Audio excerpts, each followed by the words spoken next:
Good morning, everyone. Thank you, Sammy and Mary, for joining us. So we are so excited today to welcome Sammi Kelly and Mary Fator, and they're going to talk to us about sound production. So welcome. I know that you will see posted in the comments, there is going to be a Google form that you can fill out to ask questions of Sammy and Mary. So if you are not logged in and watching with your personal account, if you're on your school account, you can't ask questions for students, but use that form to ask questions, and Mrs. Diana will pass those along to me. But again, you're welcome to tune in on your private account, and then you can ask questions. So welcome so much. We're so happy that you're joining us. And if we could just start by you guys each giving us just a quick recap of what you've been doing since you left the hallowed halls of Rush Henrietta High School. So Sammy, you want to start us off? Sure. Well, I'm Sammi Kelly. Hello.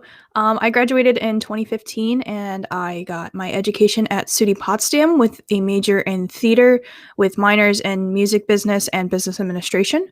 So I started my journey by I actually started out as a business major because I thought I was going to go into the music business. And then I missed theater so much and I was a performer. I know both Mary and I were performers. We were in shows together.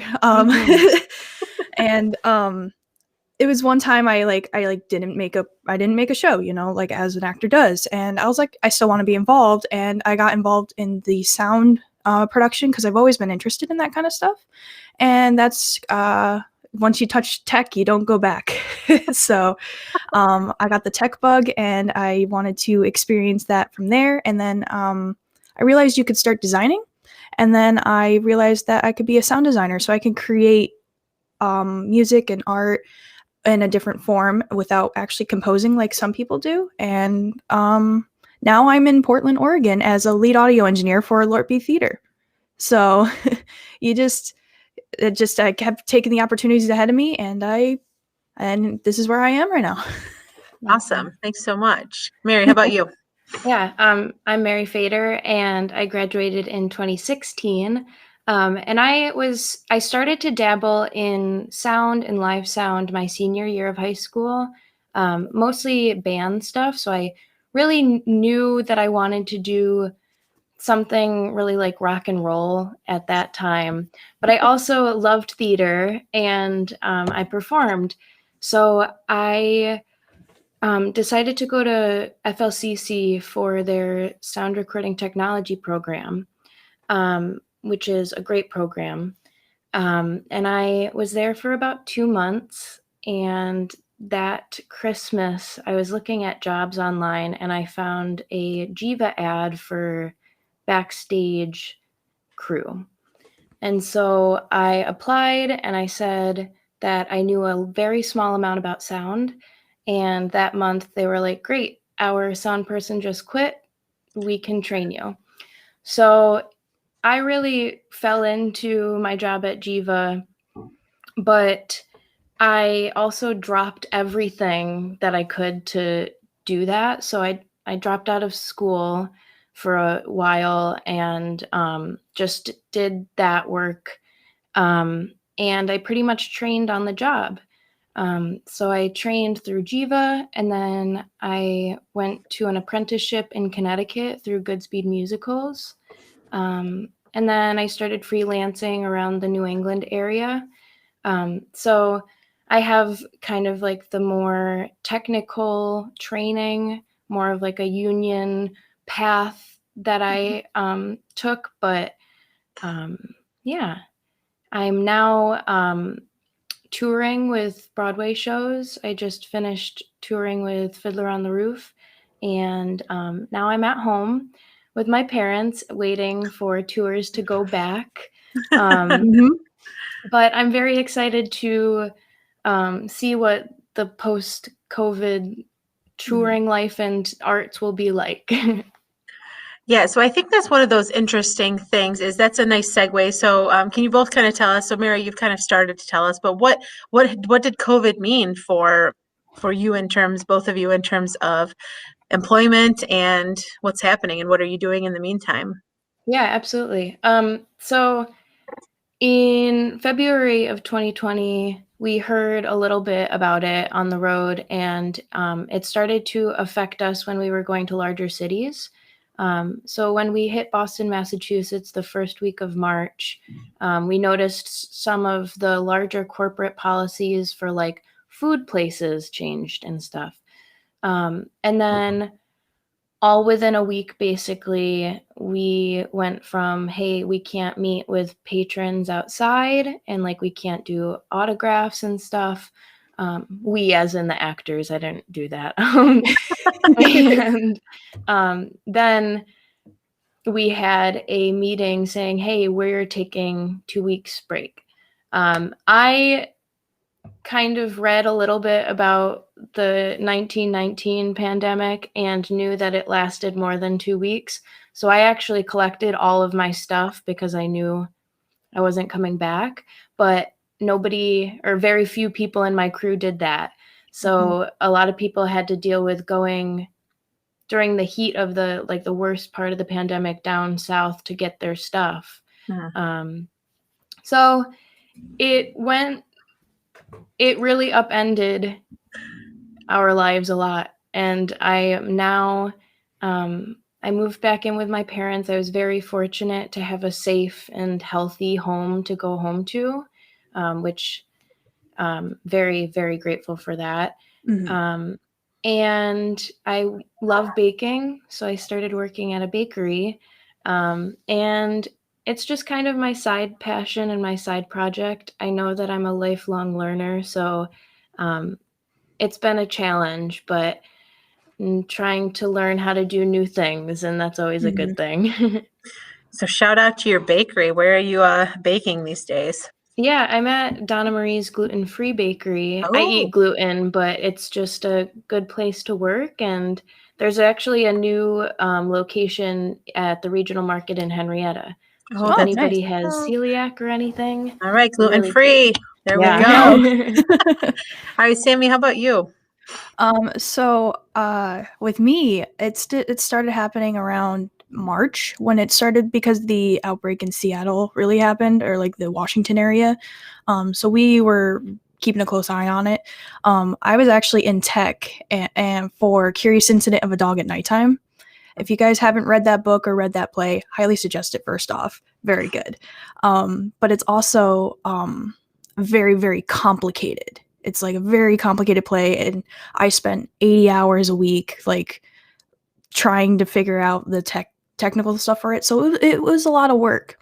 And we opened for a week, and then they told us, yeah, we you guys are all furloughed until further notice. And I was like, Wow.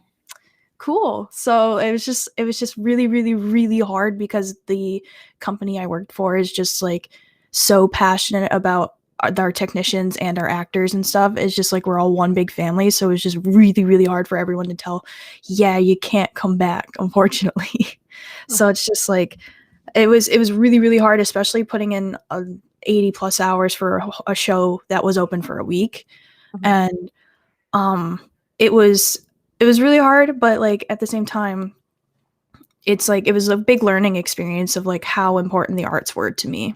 So it's like I remember sitting there and I'm like sitting there on my bed and I'm just like, what do I do now? Like, because like it's just the arts was just so important for me. But right now I work as a delivery driver and I'm just making waves. And I occasionally have some recording gigs at the theater right now. We're slowly getting back to where we go. So, but yeah, I just realized like during this pandemic, I realized how important the arts is. Yeah. Yeah, we were talking about that a little before we went live, that, we're all hopeful to, that we're seeing the light at the end of the tunnel. Is kind of what we all keep saying. Like we see it, like maybe the fall we're getting there. So Sammy, tell us a little bit about your theater company. Because I think a lot of our students and local people have that connection, like Mary said, to Jiva.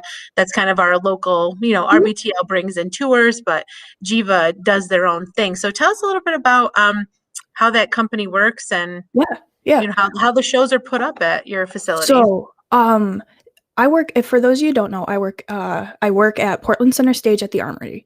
It is a Lort B theater, and if you guys don't know what Lort is, it pretty much means your original theater, and the lettering names is based on seating size. So it really depends how big the venue is itself. I Like, believe Jiva's main stage is Lort B, just for context of size. yes.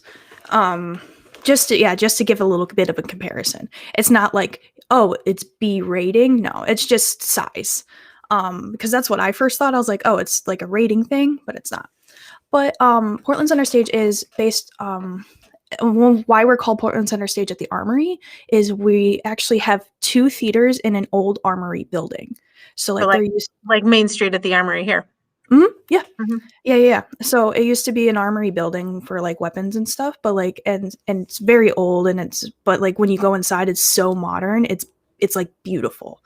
And we are a non-union house.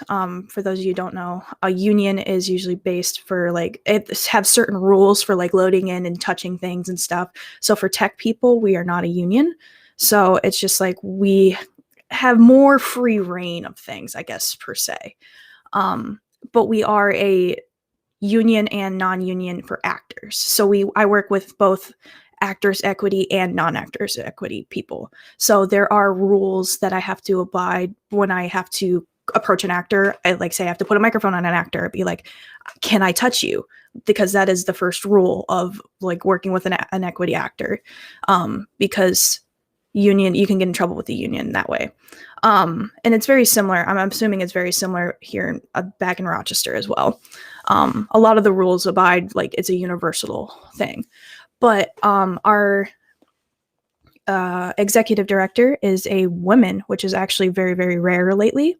And she is very, let's experience diversity.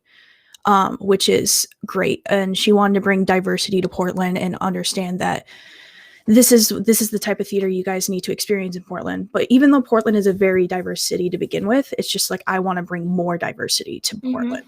So our past season, we actually opened with In the Heights, which is a beautiful, beautiful musical. If you guys have not seen it or heard it, highly suggest it. It's a beautiful musical. We'll have opportunity because the film is going to be out soon. Exactly. Actually, that was coming out when we were doing it, and then it got delayed. Of course.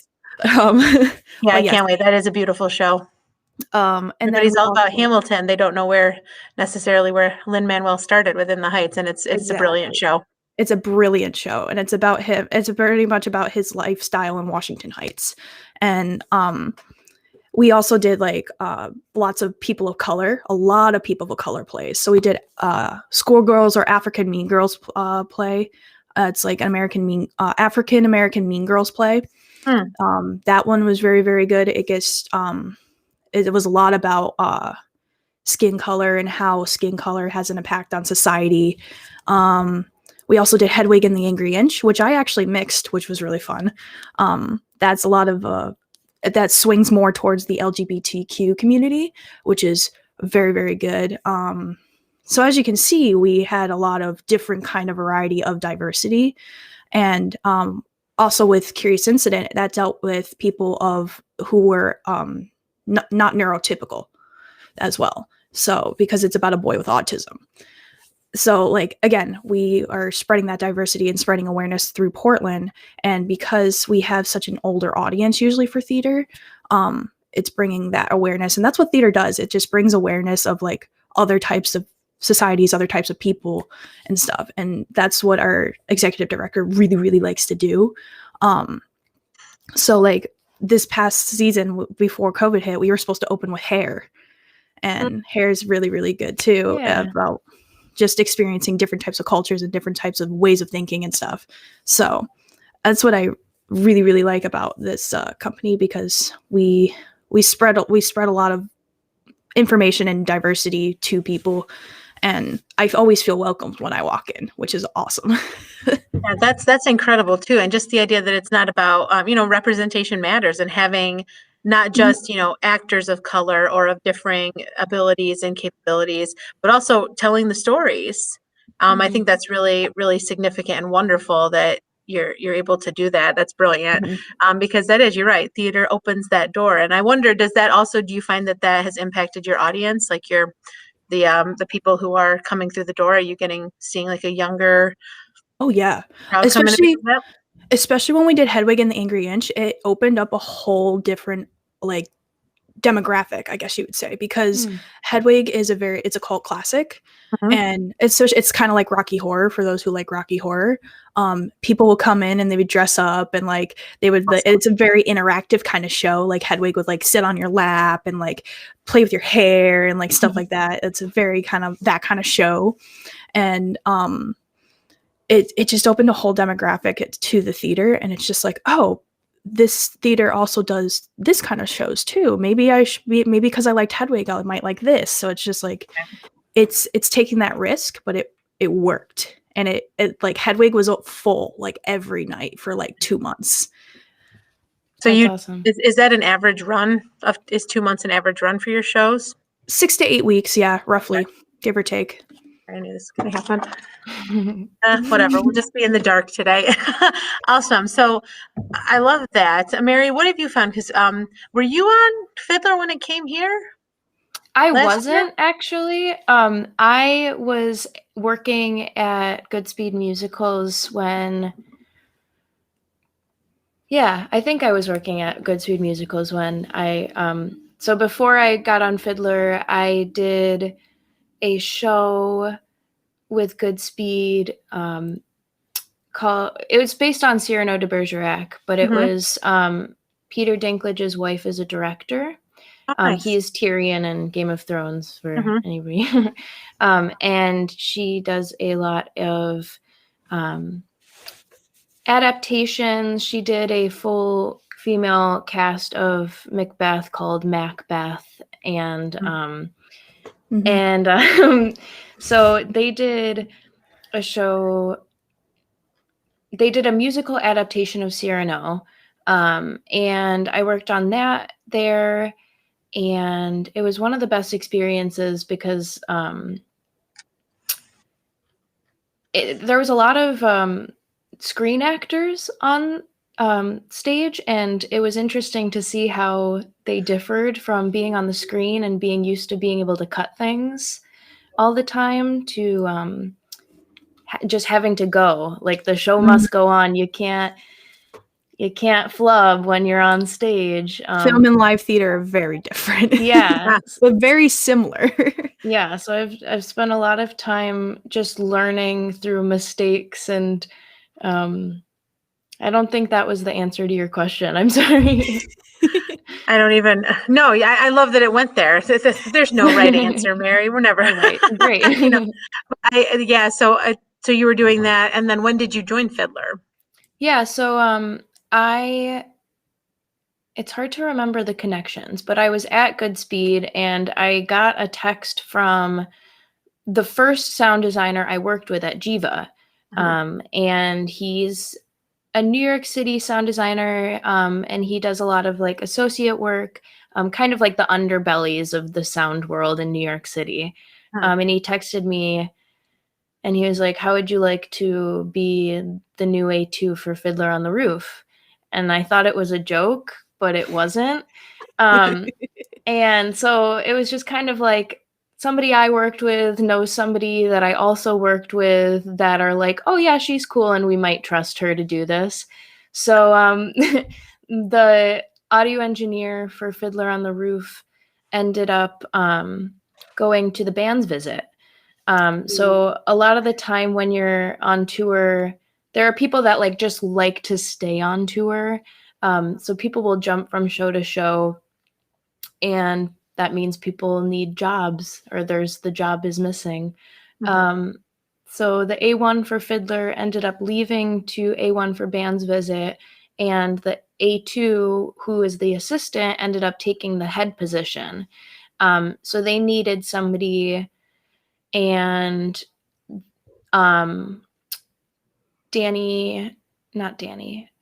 Alex Newman, who's the designer of Fiddler on the Roof, or the co-designer, really wanted to make sure that he's hiring people, mostly women, and basically non-white cis men, because We need Broadway more is filled. representation. Yeah, Broadway is filled with white men, basically. Mhm. So at least on the technical side. Hmm. So one of the things that they tried to do is they really tried to actively look for young women that were willing to go on the road. Yeah.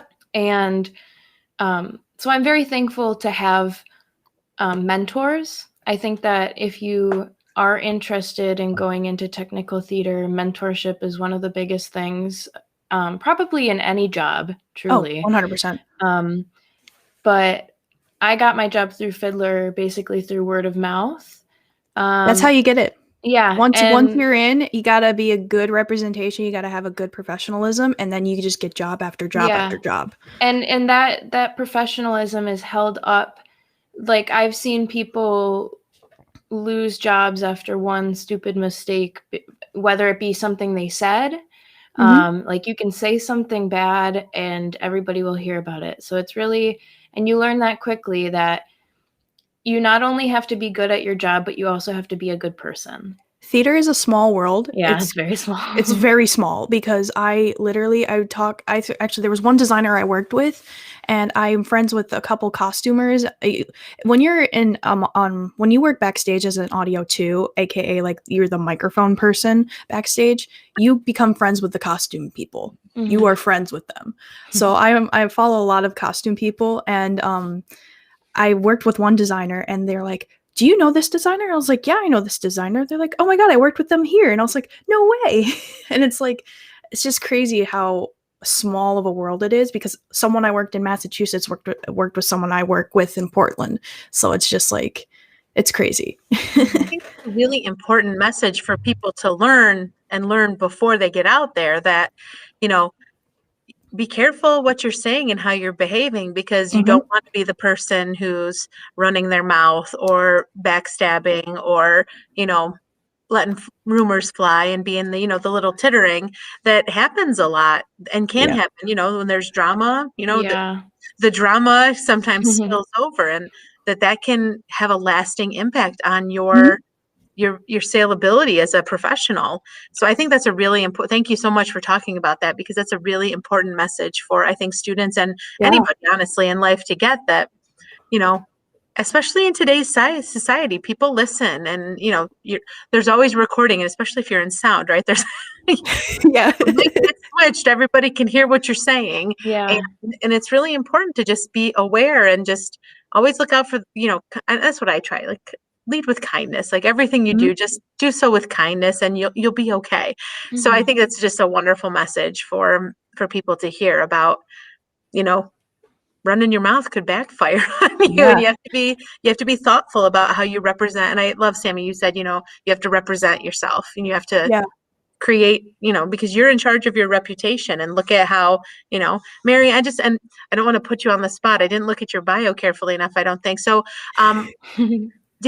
So you did an apprenticeship type education, but you didn't do like a formal like school program, right? Yeah, so I went to community college for a very short amount of time for what I wanted to do, kind Mhm. of. FLCC offers one live sound class, and it's mostly like recording studio. So I kind of got what I wanted to get out of the FLCC classes. But I will say that I am a huge advocate for community college and Mhm. taking classes because you like it and because you are interested in it. Because when I was working at Jiva and when I was working in Connecticut, I took online classes and in person classes when I could at MCC for math, which is unrelated to audio engineering in some ways, but I do think there's something to be said about being in tech on the technical side of things and having um, a knowledge of both art and science. Mhm. So I've the way that I've learned, to be completely honest, is saying I can do it and then going in the bathroom and then Google searching what Full things are. disclosure. Pretty Yeah, much. No, pretty much. because this is, unfortunately, technical theater is something that even if you go to a 4-year university, you're not taught the full scale of what working 40 to 80 hours in a theater is like. So you do get a lot of really amazing information about software and about Oh yeah. you get access to very expensive things that I didn't have access to, basically. Oof. But most people that succeed in technical theater that go to college end up doing what Sammi did and doing regional work, probably on the side in between the summers, and working their butt off outside of school. Mm-hmm. So, I mean, I didn't have the money to go to school, and I knew that I couldn't I didn't want to take the loans out. And so my parents kind of told me to figure it out myself. I did meet a good amount of people that did sound downtown in Rochester. When I was in high school, there was a really good like DIY community space where it was basically shows, but it was no drugs, no alcohol. It was a completely safe space to listen to punk music. And it was at like churches downtown. And it was a really amazing way for me to learn about sound and the sound reinforcement, how to plug things in and how to make them work, which is, it sounds so basic, but it's a hard thing to learn. We have Eastman right by. There are so many Eastman musicians that want to jam and want people to amplify them. We have Nazareth, which has a great studio. There's so many colleges around town that when I was in high school, I kind of just hung around and took advantage of. And you don't have to be in high school, but that's what I did, is I met musicians. I've always been a musician, and I met like-minded people that wanted to just learn and create. And I was just interested in learning and creating through sound reinforcement.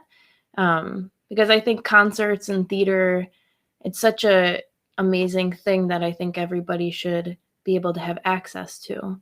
Yeah. So that was my way of doing it, was kind of just teaching myself and making so many mistakes.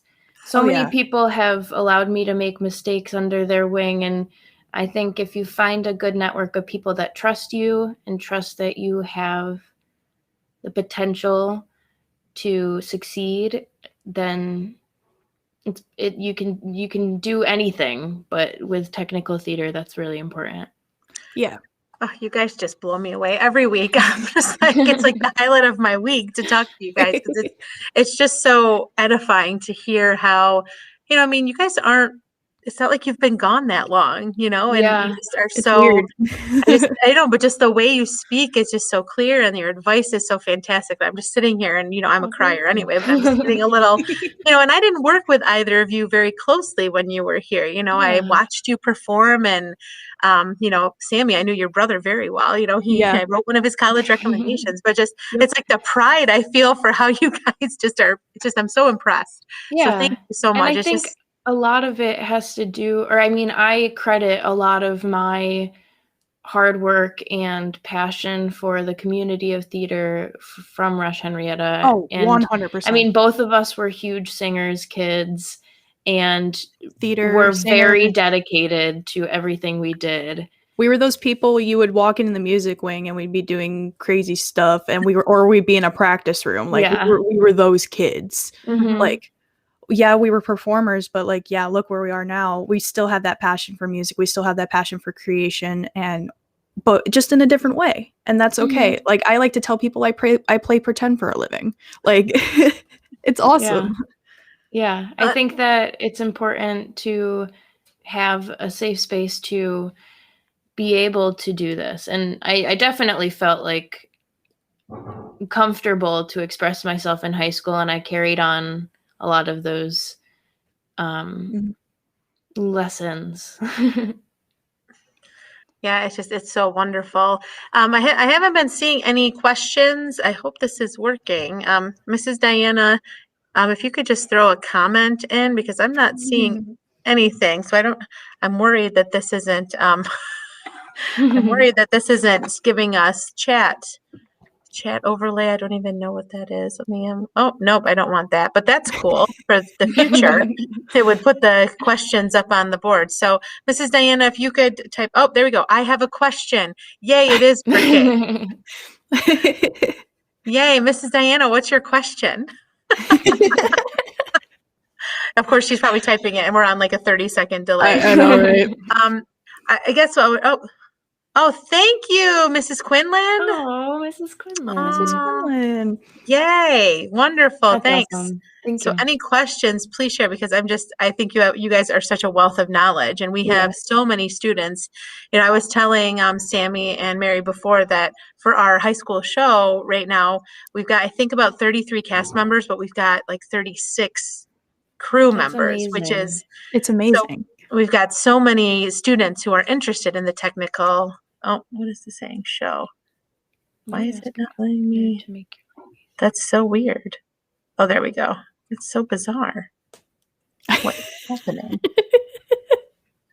Discovering new things.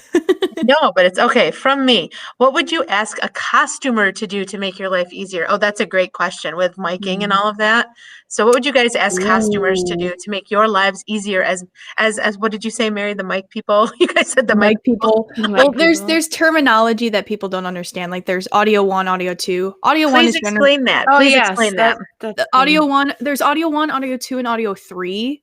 The audio 3's kind of up in the air what the job title is, but it's a newer one, yeah. So audio 1, Mary more works with this, but like I've worked on both sides. Audio 1 generally tends to be more of the mixer. So when you think of a sound person, you think of the person at the board. That is an audio 1.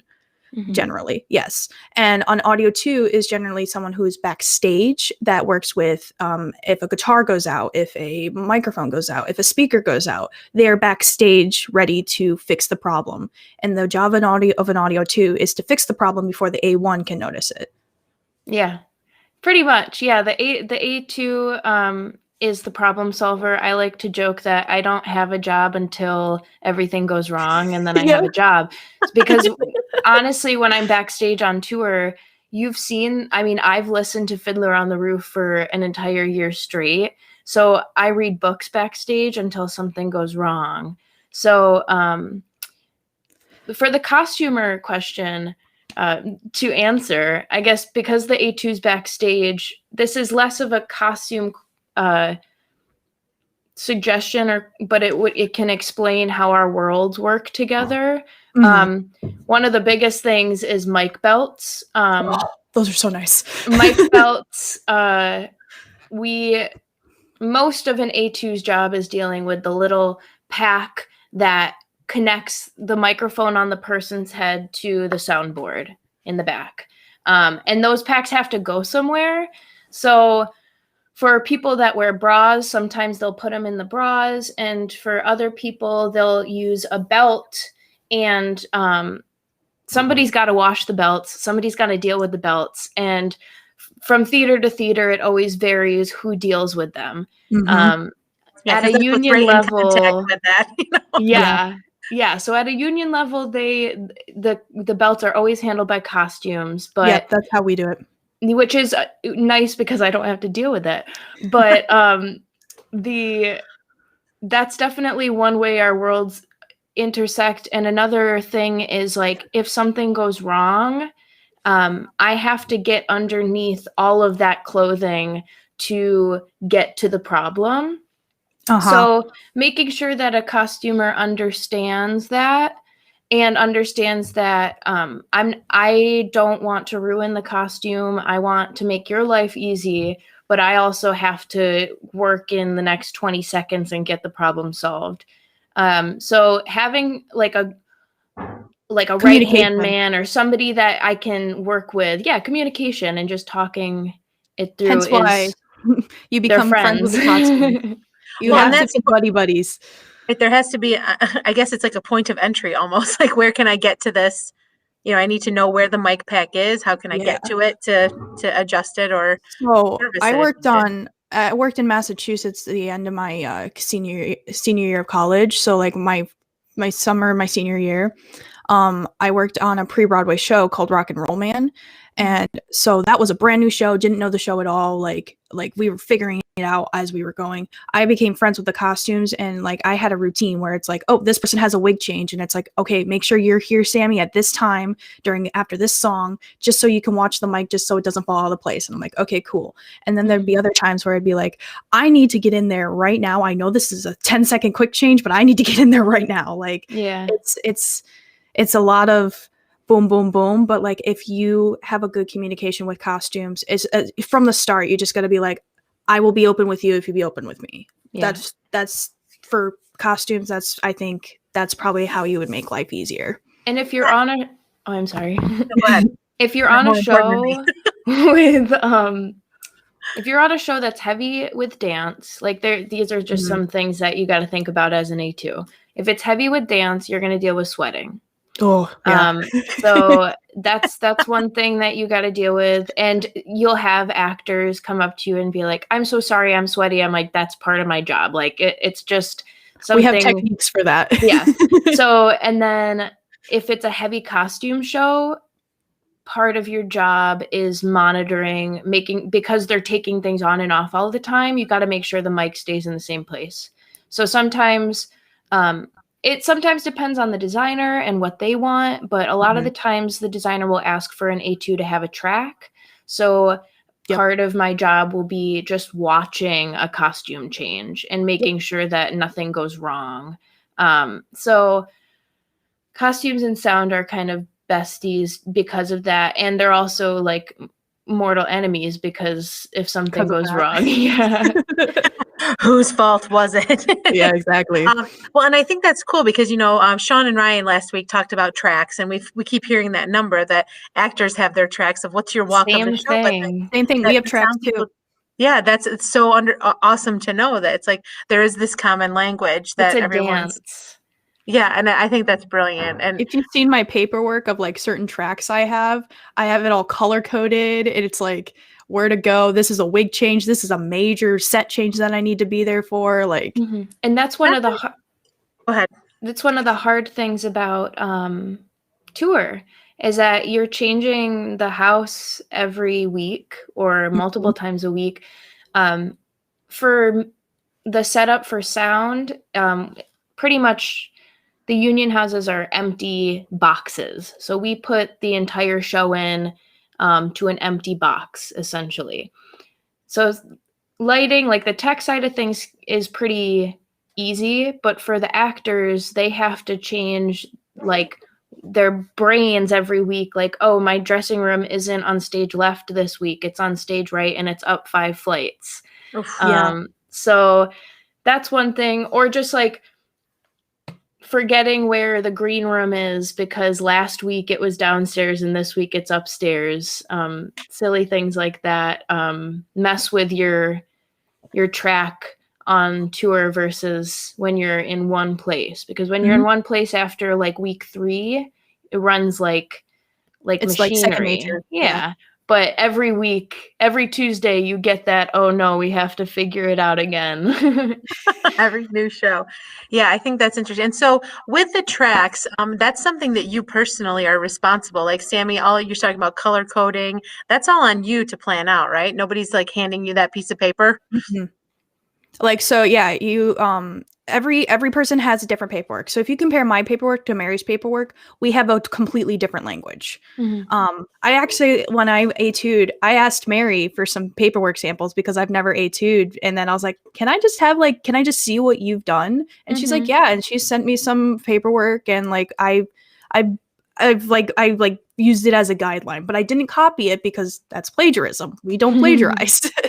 Yeah, that's very similar to how it's kind of like your own secret language, and everybody shares it. Like, I'm sure what I sent Sammi when they asked the last time has changed a lot since what it is now. And one of the nice things about a college degree is you really get the education of how to make paperwork, or at least using the software. I had at Jiva, there was a stage manager that kind of gave me Excel lessons and taught me how to use Excel in the green room every day. And we worked on my resume together. But learning that was so important. Like, some people don't use Excel. I like using Excel for mine. Yeah. But I know it really depends. I've said this before, but it depends on what the designer wants. And the designer usually will have 1 to 3 assistants that are doing the work for them. And one of those 2 or 3 people at a large level will pretty much just do paperwork. And so there's like an associate sound, at least for tours, where their job, they don't stay on the show, they get the show up and running. But their job is printing out labels for everything and printing out your track sheets. So sometimes you'll have a designer tell you what they want for you, but a lot of the time you take that and you make it your own, because everybody has their own language, especially scripts. I'm sure Sammi has a way of doing a script, but when you mix a show, when I mix a show, I follow the script every single night, even if I've memorized the show. It's kind of just like a muscle memory thing, and everybody has their own way of notating. Some people like it really busy and like a bunch of stuff on it, like, oh, this is a crescendo, and they'll write everything in. And other people only write the finger markings in. So paperwork is a huge aspect of it. And so it's about learning. I know this. Nick asked this question, so I want to make sure to get to that question. But I love the idea that we're really starting to dabble in that and having mic maps and mic choreography, and it's a thing. And your sound people and your crew who are going to help you with that. So Nick wants to know, do you think that age is a major factor in terms of how easy it is to develop skills and knowledge in the industry? I'll start, because I started when I was very young. I started at Jiva at 18.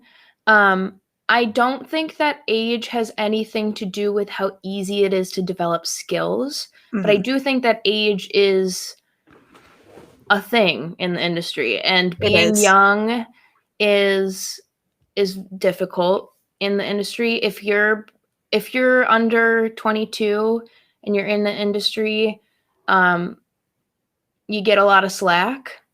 But I took it happily, and they called me the cool teen at Jiva, and I was fine with it. But once you get, I think that you can be in your 40s and want to go into this, but it's also a big aspect of it is money, and it's easy to take jobs that pay nothing when you're 18. For full disclosure, I've been taking really low paid jobs up until I got on tour. So I felt that. So it's really, I think there's a lot of young people that are getting into the industry, but there's apprenticeships that don't pay hourly, and things, people take large sacrifices financially to take the jobs, unfortunately. So what might be a good opportunity is, like, if a high school has sound. Take that opportunity. Right. Maybe the stipends aren't that great, but it's the experience to, one of you two would be have tons of experience. And, at our age, maybe the stipend isn't like super amazing based on what you could be making on the world, but it gets you the experience. Exactly. Mhm. And like Mary said, between 18 and 22, it's like you get leeway. It's kind of like you're still like an intern, no matter like what your title is, you're Mhm. still learning. But no matter what your age is, as long as you have that thirst for knowledge and you want to continue learning, I say it doesn't really matter what age you are in the industry. You could be 40 and still be like, oh, I want to pick up sound now. As long as you have that eagerness to learn, I don't think as long as you are okay with making mistakes and you want to learn, I think that's a wonderful thing. I'm told that often by people older than me. One of the things I really try to do is recognize the people that have come before me and worked hard to come before me. So I notice people in the theater at my job that know more, and I try to learn from them instead of assuming I know more than them. And I think I get told on the road, like, keep the energy you have because people lose it as they get older. I was told the same thing. Yeah.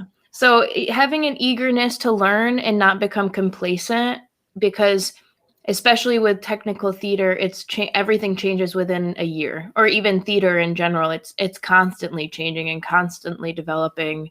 So you're gonna be learning new things and learning new skills every year. And if you stop, then you don't get the job. Right. So. I mean, who would have thought, 10 years ago, who would have thought you'd have a show like Anastasia where half the set and scenery is all done on LED screens? Like, who would have thought?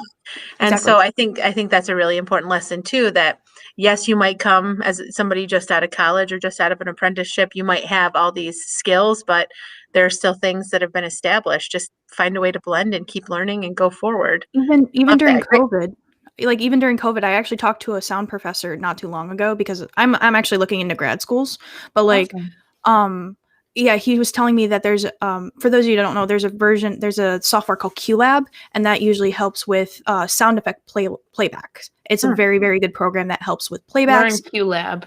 If you learn anything from this, get QLab and download play around with it. Yeah. There's a free version for Mac, and if you can just play around with it, get familiar with it, there you go. But QLab is one of the industrial standards. But apparently there's another software that's coming up that's equivalent to QLab.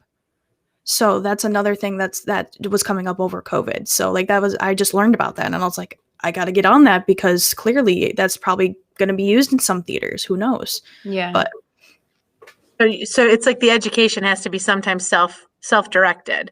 A lot of the time. You can't just sit back and wait for somebody to hand you something. Like you said, you went into the bathroom and Googled stuff. Yeah. But to be on the lookout. There are free resources everywhere. You don't have to, another one is Dante, Dante. Get certified. It's free to get certified, even if you don't really understand it's like you read a bunch of things and then you take a test on them and then you get this little certification. And even if it doesn't make 100% sense, you have the paperwork to go back and you can slap it on your resume, say, hey, I'm Dante certified, even if you're in high school. That's a recognition from employers and theaters, like, hey, at least they're trying. They know that this is something that is important, and it's free. You don't have to pay for it. We like free. So why not? Yeah. Free is always good. Yeah. So again, if anybody has any other questions for Mary and Sammi, we've got about 10 minutes left here. Trying to think what else. You guys are so eloquent in how you cover things. How much so in terms of, I guess always a good kind of thing is where do you see yourselves headed? What's the end? I don't want to say end goal because you two are both clearly such learners and growers in terms of your goals are always changing. But what's kind of like right now for each of you, what's the end goal? What do you want to be doing at the end of this? I mentioned grad school. So I would like to further my education in sound design. But that is because when I learned very similar to Mary, when I learned like sound design and like engineering and stuff, I learned a lot of it on my own, and I had to go out and find the resources myself. And I eventually want to get my master's, and then I want to become a sound professor. I want to be that mentor that I never had. So I want to be a mentor to someone else that no one else that I never had, and that me being a woman also in the audio field, I feel like there's not a lot of women audio professors as well. If there are audio professors, a lot of them are male. So I feel like having that representation as well will also help with the career of the audio industry as well. That is my goal, but again, we'll see where life takes us in 5 years. Okay. Love that. Mary, how about you? Yeah. I really want to get to New York eventually, I think, and do some Broadway, maybe, at the A2 level, which a lot of people are very shy. You very rarely meet an A2 that's happy to just be an A2. I like being backstage and sticking with it, and I like covering the mixing board on the weekends. That's like my favorite thing. So I'd really love to go to New York and try that out eventually. But my long-term goal is, I don't really know how I'm going to do it without a degree, but I'd love to do education outreach. And kind of similar to what Sammi was saying, I think that there's a problem with elitism in theater. And I think that we need to, I think that a lot of people don't get to see theater for their whole lives because of it. So I'd love to find a way to allow theater to be more accessible. One of the hardest things for me was doing a talkback similar to this in a very, very poor town in Michigan. And I knew that none of them could afford the tickets of the show that I was talking about. So I would love to get to a point where theater is accessible for everybody at every level. And I would love to be a mentor similar to Sammi. And I think that everybody I look up to is a mentor. So I think that's kind of an end goal for a lot of people in the industry that are doing the right thing, you know? Yeah. Yeah. So that's really, I think that's one of those things too, that, the pricing just to go see a show, it just keeps rising. And that's a concern I have for when we resume, if houses are limited to gathering. As we're looking at our show right now, we've got a house of 600, and right now I'm limited to 116 people per show, Right. which is just, obviously that's not going to, at the high school, it's not going to affect our price point. We're not going to, normally we would make, so it's going to be $30, we're not going to do that. But I wonder. But it gives you context. Right. That how expensive could it be in the fall? Are we going to see, because it's you got to fund the shows, you have to pay for the tours to come in. Everything is going to, how do you continue to be successful and pay all of your people and cover everything that you need to? So I think that's it's a big concern, because it's going to make it, and that's what's the irony, right? That people find their homes in theater, and you both have talked about that. This is the place where I'm happy, and and Mary, you kept saying that safe space, and I think that that's something that theater strives to do, right? Create a safe space, but then people can't be a part of it outside. Right. So it's maybe I love theater, but I don't want to be involved. I just want to watch and engage that way. So it's I think that's such an important goal, and thank you for wanting to take that on, because we need more people who are willing to push those lines and get theater into the hands of everyone, because who knows who could come from that, who has the opportunity.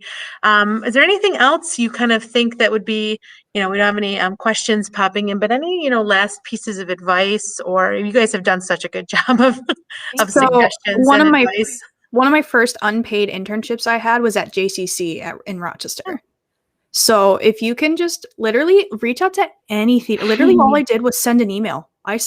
All you have to do is send an email and be like, this is my experience. This is all I have. And they're like, I sent an email to JCC. I was like, I don't have much experience, but like, this is what I have. And they're like, oh, do you want to just shadow Bob Puff. I know he's worked for Rush Henrietta a couple times, Yeah. but he's like, do you want to just shadow for Bob Puff? And he'll like teach you the ropes and like how to like sound design and stuff. It's just like, and I learned so much, and I worked on Bring It On the musical, and I even got to run a show that like at JCC. So like if you're just interested in doing anything, just reach out to theaters. Like even if it's community theater, community theater is not a bad thing. No.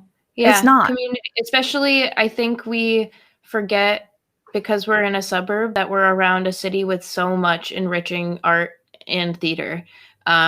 We're from like being from Rochester, New York is a blessing in its own because we're so close to New York. We have so many people that love doing art. So just put yourself out there. It's scary, even if it's just to watch.